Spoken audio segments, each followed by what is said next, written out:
Hi everyone, welcome to my channel Learn Maths with Sarah.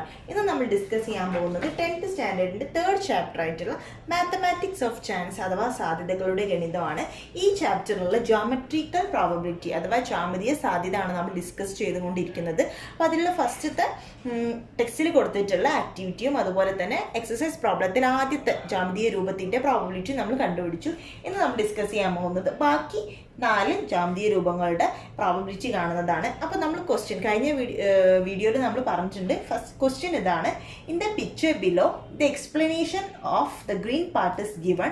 Calculate in each the probability of a dot put without looking to be within the green part. അതായത് നമ്മൾ text ഞാനിപ്പോൾ ഇവിടെ shade ചെയ്തിട്ടുള്ള ഭാഗം green കളറിലാണ് കാണുന്നത്. അപ്പോൾ നമ്മളോട് പറഞ്ഞത് നമ്മളോട് കണ്ണ് പൊട്ടിയിട്ട് നോക്കാതെ ഈ പിക്ചറിൽ നമ്മളൊരു ഡോട്ട് ഇടണം, ഒരു കുത്തിടണം. അപ്പം നമ്മൾ ഇടുന്ന ഡോട്ട് ഈ ചതുരം കണ്ടോ, ഒരു സർക്കിളിൻ്റെ ഉള്ളിൽ ചതുരം, ഈ രീതിയിലുള്ളൊരു ജ്യാമിതീയ രൂപമല്ലേ ഇത് കാണുന്നത്. ഈ ചതുരം ഇവിടെ ഗ്രീൻ പാർട്ട് എന്ന് പറഞ്ഞാൽ ഈ ചതുരത്തിൻ്റെ ഉള്ളിൽ ആ ഡോട്ട് വീഴാനുള്ള പ്രോബബിലിറ്റി എന്താണെന്നാണ് നമ്മളോട് ക്വസ്റ്റ്യനിൽ ചോദിച്ചിട്ടുള്ളത്.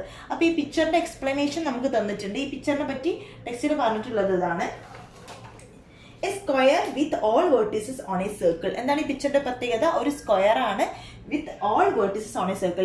ഈ സ്ക്വയറിന്റെ എല്ലാ വേർട്ടീസസും 4 വേർട്ടീസസും എന്താണ് ഒരു സർക്കിളിന്റെ മുകളിലായിട്ട് വരുന്ന രീതിയിലുള്ള ഒരു സ്ക്വയർ ആണ് അല്ലേ. അപ്പൊ നമുക്ക് കണ്ടുപിടിക്കേണ്ടത് പ്രോബബിലിറ്റി ഓഫ് ഗ്രീൻ പാർട്ട് അല്ലേ. ഗ്രീൻ പാർട്ട് എന്ന് പറഞ്ഞാൽ ഇവിടെ ഗ്രീൻ പാർട്ട് ഏതാണ്? സ്ക്വയർ ആണ്. അപ്പൊ നമുക്ക് കണ്ടുപിടിക്കണം പ്രോബബിലിറ്റി ഓഫ് സ്ക്വയർ. അതിന് ഡോട്ട് വീഴാനുള്ള പ്രോബബിലിറ്റി. അപ്പൊ നമ്മൾ എഴുതുമ്പോൾ probability that the dot is on the square അല്ലേ. നമുക്ക് എഴുതാം പ്രോബബിലിറ്റി ഓഫ് സ്ക്വയർ. സ്ക്വയറിന്റെ പ്രോബബിലിറ്റി, ഡോട്ട് വീഴാനുള്ള പ്രോബബിലിറ്റി എന്ന് പറഞ്ഞാൽ probability of square which is എന്തിന് ഈക്വൽ ആണ്? നമുക്കറിയാം ഇതിന്റെ പ്രോബബിലിറ്റി കണ്ടുപിടിക്കാൻ വേണ്ടിയിട്ട്, സ്ക്വയറിന്റെ പ്രോബബിലിറ്റി കാണാൻ വേണ്ടിയിട്ട് probability of square equals area of square divided by എന്താണ്, എവിടെയാണ് വലിയ ഭാഗം എന്താണ്? സർക്കിളിന്റെ ഉള്ളിലല്ലേ square, divided by area of circle which is equal to area of square divided by area of circle. നിങ്ങൾ ഓരോ ക്വസ്റ്റ്യനിൽ ചോദിക്കുന്ന സമയത്തും ഈ മുകളിലും താഴെയും എഴുതേണ്ട ജ്യാമിതീയ രൂപങ്ങൾ എന്താണെന്ന് നന്നായിട്ട് മനസ്സിലാക്കി വെക്കുക. അപ്പം ഇങ്ങനെ ഏരിയ പ്രോബബിലിറ്റി ഓഫ് സ്ക്വയർ ചോദിക്കുമ്പോൾ area of square divided by area of circle ആണ് മനസ്സിലാക്കി വെക്കുക. അത് മാറിപ്പോകരുത് കേട്ടോ.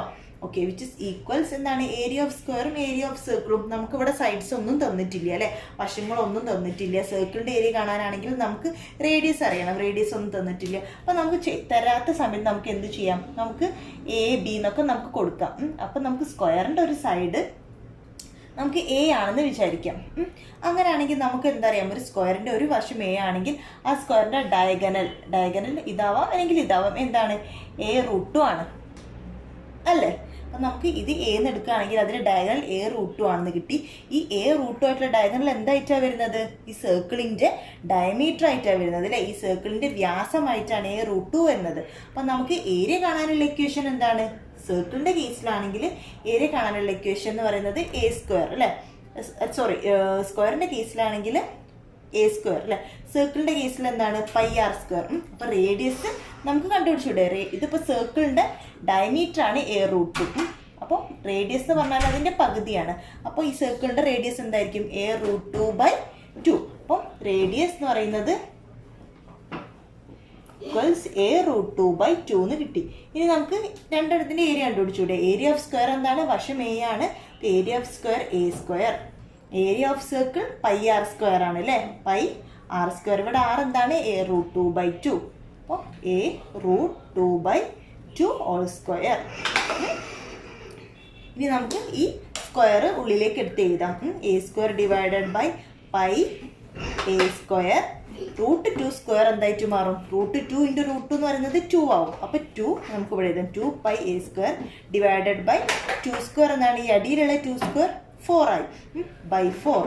അപ്പം നമുക്ക് ഇവിടെ ഈ A² ഈ A² ക്യാൻസൽ ചെയ്ത് പോയി. അപ്പം നമുക്ക് അടിയിൽ 1/2π/4. ഈ 4 നമുക്ക് മുകളിലേക്ക് എഴുതി കൂടെ അല്ലേ. അപ്പോൾ 1/ നമുക്ക് എന്ത് ചെയ്യാം? ഈ 4ന് മുകളിലേക്ക് ആക്കിയിട്ട് ഇൻറ്റു 4 ഡിവൈഡഡ് ബൈ 2π ഇങ്ങനെ എഴുതാം. അതായത് ഈ 2ഉം ഈ 4ഉം ക്യാൻസൽ ചെയ്തിട്ട് വീണ്ടും ഇവിടെ 2 ആയി. 2/π 2/π എന്ന് നമുക്ക് പ്രോബബിലിറ്റി കിട്ടിയിട്ടുണ്ട്. അപ്പോൾ പ്രോബബിലിറ്റി ഓഫ് സ്ക്വയർ അല്ലെങ്കിൽ probability of green part equal to 2/π എന്ന് കിട്ടി. ഇനി നമുക്ക് നെക്സ്റ്റ് പ്രോബ്ലം ചെയ്ത് നോക്കാം. Question number 3. മൂന്നാമത് നമുക്ക് തന്നിട്ടുള്ള ജാമിതീയ രൂപം ഇതാണ്. ഈ രൂപത്തിന്റെ പ്രത്യേകത എന്താണ്? Circle exactly fitting inside A square അല്ലെ. അതായത് ഒരു സ്ക്വയറിന്റെ ഉള്ളിൽ സർക്കിൾ എക്സാക്ട്ലി ഫിറ്റ് ആയി നിൽക്കുകയാണ് അല്ലെ. സ്ക്വയറിന്റെ ഉള്ളിൽ സർക്കിൾ. അപ്പൊ നേരത്തെ നമ്മൾ ഡിസ്കസ് ചെയ്തതിൽ ഒരു സർക്കിളിന്റെ ഉള്ളിലായിരുന്നു സ്ക്വയർ. ഇവിടെ നേരെ തിരിച്ചാണ്. ഇവിടെ സ്ക്വയറിന്റെ ഉള്ളിൽ സർക്കിൾ ആണ്. അപ്പൊ നമ്മളോട് ഇവിടെ പ്രോബിലിറ്റി കണ്ടുപിടിക്കാൻ പറഞ്ഞത് എന്തിൻ്റെതാണ്? സർക്കിളിന്റെ ആണ്. നേരത്തെ സ്ക്വയറിൻ്റെതായിരുന്നു അല്ലെ. അപ്പൊ ഇവിടെ ഷെയ്ഡഡ് റീജിയൻ അല്ലെങ്കിൽ ഗ്രീൻ കളറിലുള്ള റീജിയൻ എന്ന് പറയുന്നത് സർക്കിൾ ആണ്. അപ്പൊ നമുക്ക് കണ്ടുപിടിക്കേണ്ടത് പ്രോബബിലിറ്റി ഓഫ് സർക്കിൾ ആണ്. വിച്ച് ഇസ് ഈക്വൽ അതിന്റെ ഇക്വേഷൻ എന്താണ്? Which is equal to area of circle. Probability of circle ആയ സമയത്ത് area of circle divided by area of square അല്ലെ. നേരത്തെ സ്ക്വയർ ആയിരുന്നു. അപ്പൊ നമ്മൾ area of square divide by area of circle ആണ് ചെയ്തത്. അപ്പൊ ഇവിടെ നമുക്ക് സർക്കിളിൻ്റെതായത് കൊണ്ട് area of circle divided by area of square. അത് ഈ നേരത്തെ ചെയ്ത അതേ രീതിയിൽ തന്നെ നമുക്ക് എന്താണ്, വശങ്ങളൊന്നും ഇവിടെ തന്നിട്ടില്ല. അപ്പൊ നമുക്ക് സ്ക്വയറിന്റെ ഒരു വശം നമുക്ക് എന്തായിട്ട് എടുക്കാം? എ ആയിട്ട് എടുക്കാം. ഈ സ്ക്വയറിന്റെ ഈ വശം എ ആണെങ്കിൽ എന്താണ്? ഇത് എ ആണെങ്കിൽ നമ്മളൊരു സർക്കിളിന് നമ്മളൊരു ഡയമീറ്റർ വരച്ച് കൊടുക്കുകയാണ്. ഡയമീറ്റർ വരച്ച് കൊടുക്കുകയാണെങ്കിൽ ഈ ഡയമീറ്ററും എന്തായിരിക്കും? ഇത് എ ആണെങ്കിൽ ഇതും ഏഴായിരിക്കും അല്ലേ. അപ്പം ഡയമീറ്റർ എ ആണെങ്കിൽ റേഡിയസ് എന്താണ്? അപ്പൊ ഇതിന്റെ കേസിൽ ഏരിയ ഓഫ് സർക്കിൾ കണ്ടുപിടിക്കണമെങ്കിൽ റേഡിയസ് അറിയണം. ഇവിടെ റേഡിയസ് എന്താണ്? a/2 ആണ് അല്ലേ. അപ്പൊ നമുക്ക് എഴുതാം. ഏരിയ ഓഫ് സർക്കിൾ എന്ന് പറഞ്ഞത് πr². ഇവിടെ r എന്ന് പറയുന്നത് a/2 ആണ്. അപ്പൊ π × a/2 ഹോൾ സ്ക്വയർ. ഇനി area of square. Area of square എന്ന് പറയുന്നത് a², which is equals π × നമുക്ക് സ്ക്വയർ ഇടാം. a² ഡിവൈഡഡ് ബൈ ഇവിടെ 2² നമുക്ക് താഴത്തേക്ക് എഴുതിക്കൂടെ. 2² എന്ന് പറഞ്ഞാൽ 4 നമുക്ക് അടിയിലേക്ക് എഴുതാം. Into a². ഈ a² ക്യാൻസലായി π/4 ആണ് ഇവിടെ പ്രോബബിലിറ്റി ഓഫ് ഷെയ്ഡഡ് റീജിയൻ. അതായത് പ്രോബബിലിറ്റി ഓഫ് സർക്കിൾ ഈക്വൽസ് π/4 എന്ന് കിട്ടി. ക്ലിയർ അല്ലേ? ഇനി നമുക്ക് നെക്സ്റ്റ് പിക്ചർ നോക്കാം. Question number 4. നാലാമത്തത് നമുക്ക് തന്നിട്ടുള്ള ജാമിതീയ രൂപം അതാണ്. A triangle got by joining alternate vertices of a regular hexagon. അപ്പൊ നമുക്കൊരു ട്രയാങ്കിൾ കിട്ടിയിട്ടുണ്ട്. എങ്ങനത്തെ ട്രയാങ്കിൾ ആണ്? ഒരു റെഗുലർ ഹെക്സഗൺ. റെഗുലർ ഹെക്സഗണിന്റെ പ്രത്യേകത എന്താണ്? അതിന്റെ എല്ലാ വശവും ഈക്വൽ ആണ്. അതുപോലെ തന്നെ ഓരോ ആംഗിൾസും ഈക്വൽ ആണ് അല്ലെ. എല്ലാ വശവും അതുപോലെ തന്നെ എല്ലാ ആംഗിൾസ് ഒക്കെ ഈക്വൽ ആയിട്ടുള്ള ഒരു ഹെക്സഗൺ ആണ് തന്നിട്ടുള്ളത്. റെഗുലർ ഹെക്സഗൺ ആണ് അല്ലെ. അതിന്റെ ഓൾട്ടർനേറ്റ് ആയിട്ട് അതായത് ഇടവിട്ടിട്ടുള്ള പോയിന്റ്സ് തമ്മിൽ വെർട്ടിസസ് തമ്മിൽ ജോയിൻ ചെയ്തിട്ട് കിട്ടുന്ന ട്രയാങ്കിൾ ആണ്. അതിൻ്റെ ഉള്ളിലുള്ള ട്രയാങ്കിൾ ആണ് നമുക്ക് തന്നിട്ടുള്ളത്. ഇതാണ് നമുക്ക് തന്നിട്ടുള്ള ജാമിതീയ രൂപം. ഇനി നമുക്കിതിൽ നമ്മൾ കണ്ണടിച്ചിട്ട് ഒരു ഡോട്ട് ഇടുമ്പോൾ പ്രോബബിലിറ്റി, എവിടെ ഡോട്ട് ഇടുമ്പോൾ പ്രോബബിലിറ്റി, ട്രയാങ്കിളിന്റെ ഉള്ളിൽ ഡോട്ട് വീഴാനുള്ള പ്രോബബിലിറ്റിയാണ് കണ്ടുപിടിക്കേണ്ടത്. അപ്പം നമുക്ക് നേരത്തെ ചെയ്ത പോലെ തന്നെ നമുക്ക് എഴുതാം അല്ലെ. നമുക്ക് ഇക്വേഷൻ എഴുതാം. എന്താണ് കണ്ടുപിടിക്കേണ്ടത്? പ്രോബബിലിറ്റി. ഇവിടെ ഗ്രീൻ റീജിയൻ പാർട്ട് എന്ന് പറയുന്നത് ട്രയാങ്കിൾ ആണ്. അപ്പൊ പ്രോബബിലിറ്റി ഓഫ് ട്രയാങ്കിൾ എന്തിന് ഈക്വലാണ്? Probability of triangle which is equals area of triangle divided by area of regular hexagon അല്ലെ, അല്ലെങ്കിൽ ഹെക്സഗൺ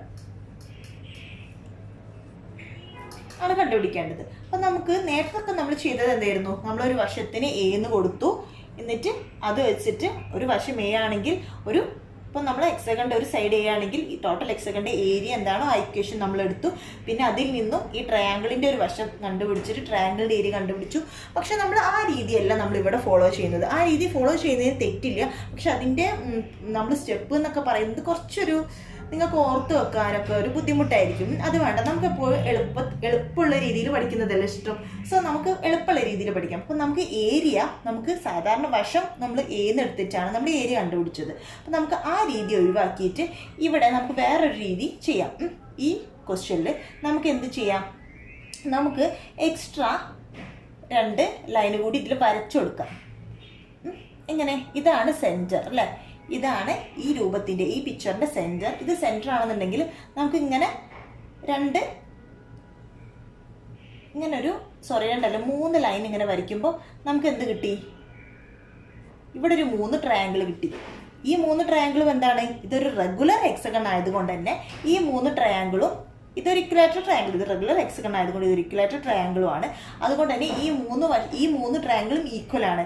ഈ 3 ട്രയാങ്കിൾ മാത്രമല്ല, ഈ ഈ ചുറ്റുള്ള ഈ 3 ട്രയാങ്കിളും ഈക്വലാണ്. അതായത് 1 2 3 4 5 6 ടോട്ടൽ 6 ട്രയാങ്കിൾ നമുക്ക് കിട്ടിയിട്ടുണ്ട്. ഈ 6 ട്രയാങ്കിൾസും എന്താണ്? ഈക്വലാണ്. 6 ട്രയാങ്കിൾസും ഈക്വലാണ് അല്ലേ, സെയിം ആണ്. അപ്പം നമുക്ക് ഈ ഒരു ട്രയാങ്കിളിൻ്റെ ഏരിയ എന്ന് എടുക്കുകയാണെങ്കിൽ ഈ ഒരു ട്രയാങ്കിളിൻ്റെ ഏരിയ നമുക്ക് ഈ ഓരോ ട്രയാങ്കിളുടെയും ഏരിയ ഈക്വൽ അല്ലേ. ഈ ഓരോ ട്രയാങ്കിളുടെയും ഏരിയ എന്ന് എടുക്കുകയാണെങ്കിൽ നമുക്ക് ഏരിയ ഓഫ് ട്രയാങ്കിൾ, അതായത് നമുക്ക് ആവശ്യമുള്ള ഈ ട്രയാങ്കിളുടെ ഏരിയ എന്ന് പറയുന്നത് എന്തായിരിക്കും? ഈ 3 ട്രയാങ്കിളുടെയും ഏരിയ ആഡ് ചെയ്താൽ മതി. അതായത് 3A ആയിരിക്കും അല്ലേ, A + A + A 3A area ആയിരിക്കും. ഏരിയ ഓഫ് ഹെക്സഗൺ എന്ന് പറയുന്നത് ഈ മൊത്തം ട്രയാങ്കിളിൻ്റെ അല്ലേ, എത്ര ട്രയാങ്കിൾ ഉണ്ട്? 6 ട്രയാങ്കിൾ ഉണ്ട്. 6 ട്രയാങ്കിളിൻ്റെ ഏരിയയും കൂടി ആഡ് ചെയ്തായിരിക്കും. അതായത് 6A ആയിരിക്കും. ആ രീതി ചെയ്തുകൂടെ? അപ്പോൾ അത് എളുപ്പമല്ലേ. അപ്പം നമുക്ക് ഇവിടെ നമുക്ക് എന്ത് ചെയ്യാം? ലെറ്റ് ഏരിയ ഓഫ്, നമുക്ക് ആദ്യം എഴുതണം ഏരിയ ഓഫ് സ്മോൾ ട്രയാങ്കിൾ. നമുക്കത് എടുത്തതല്ലേ ട്രയാങ്കിൾ ഇൻ ദ പിക്ചർ അല്ലേ, പിക്ചറിൽ കാണുന്ന ഏറ്റവും ചെറിയ ട്രയാങ്കിളിൻ്റെ ഏരിയ നമുക്ക് എന്താന്ന് വിചാരിക്കാം? Let area of small triangle in the picture B A. നമുക്ക് എ ആണെന്ന് വിചാരിക്കുകയാണെങ്കിൽ നമുക്ക് എന്ത് ചെയ്താം? ഏരിയ ഓഫ് ട്രയാങ്കിൾ എന്ന് പറയുന്നത് അല്ലേ, probability of triangle equals area of triangle which is equals probability P equals area of triangle എന്ന് പറയുന്നത് എന്താണ്? A + A + A അല്ലേ. ഈ ട്രയാങ്കിളുടെ ഏരിയ എന്ന് പറയുന്നത് A + A + A, ഈ 3 ട്രയാങ്കിളുടെയും ഏരിയ ആണ്. അതായത് 3A divided by area of hexagon എന്ന് പറയുന്നത് ടോട്ടൽ ട്രയാങ്കിൾ എത്ര ഉണ്ട്? 6 എണ്ണം. അപ്പോൾ 6A 1 2 3 4 5 6 6A which is equals എയും എയും ക്യാൻസൽ ചെയ്ത് പോയി, 3യും 6ഉം ക്യാൻസൽ ചെയ്തിട്ട് എന്താവും? 3 6 2 പ്രാവശ്യം 1/2 എന്ന് കിട്ടി. അപ്പോൾ probability of triangle which is equals 1/2 എന്ന് കിട്ടി. ക്ലിയർ അല്ലേ? ഇതല്ലേ എളുപ്പം. അപ്പം ഇതേ രീതിയിൽ തന്നെ നമ്മൾ എക്സ്ട്രാ ലൈനൊക്കെ വരച്ചിട്ടുള്ള ഒരു ജാതീയ രൂപമാണ് നമ്മൾ നെക്സ്റ്റ് ഡിസ്കസ് ചെയ്യാൻ പോകുന്നത്. നമുക്ക് നോക്കാം. Question number 5. A regular hexagon formed by 2 overlapping equilateral triangle. രണ്ട് നമുക്ക് കാണുമ്പോൾ സ്റ്റാർ പോലെ ഉണ്ട് അല്ലേ. എങ്ങനെയാണ് ഈ സ്റ്റാറിൻ്റെ പ്രത്യേകത? ഇതൊരു ട്രയാങ്കിൾ ആണ്. 2 ഇക്വിലാറ്ററൽ ട്രയാങ്കിൾ നമ്മൾ ഓവർലാപ്പ് ചെയ്തിട്ട് വരയ്ക്കുമ്പോൾ കിട്ടുന്ന റെഗുലർ ഹെക്സഗൺ ആണ് ഇതിൻ്റെ ഉള്ളിൽ കാണുന്നത് അല്ലേ. ഇതെന്താണ്? ഞാൻ പിക്ചറിൽ വരയ്ക്കുമ്പോൾ നിങ്ങൾക്ക് ചിലപ്പോൾ റെഗുലർ ഹെക്സഗൺ ഒന്നായിട്ട് ചിലപ്പോൾ ഫീൽ ചെയ്തെന്ന് വരില്ല. ബട്ട് ഇതൊരു റെഗുലർ ഹെക്സഗൺ ആണ് കേട്ടോ. എൻ്റെ റെഗുലർ ഹെക്സഗൺ ആണ്. അപ്പം നമുക്ക് 2 ഇക്വിലാറ്ററൽ ട്രയാങ്കിൾ, ഒരു ട്രയാങ്കിൾ ഇവിടെയും ഒരു ട്രയാങ്കിൾ ഇവിടെയും ഓവർലാപ്പ് ചെയ്ത് വരയ്ക്കുന്ന സമയത്ത് നമുക്കൊരു റെഗുലർ ഹെക്സഗൺ കിട്ടിയിട്ടുണ്ട്. ഈ റെഗുലർ ഹെക്സഗണിൻ്റെ പ്രോബബിലിറ്റിയാണ് നമ്മളോട് കണ്ടുപിടിക്കേണ്ടത്. അപ്പം നമുക്ക് എന്താണ് കണ്ടുപിടിക്കേണ്ടത്? Probability of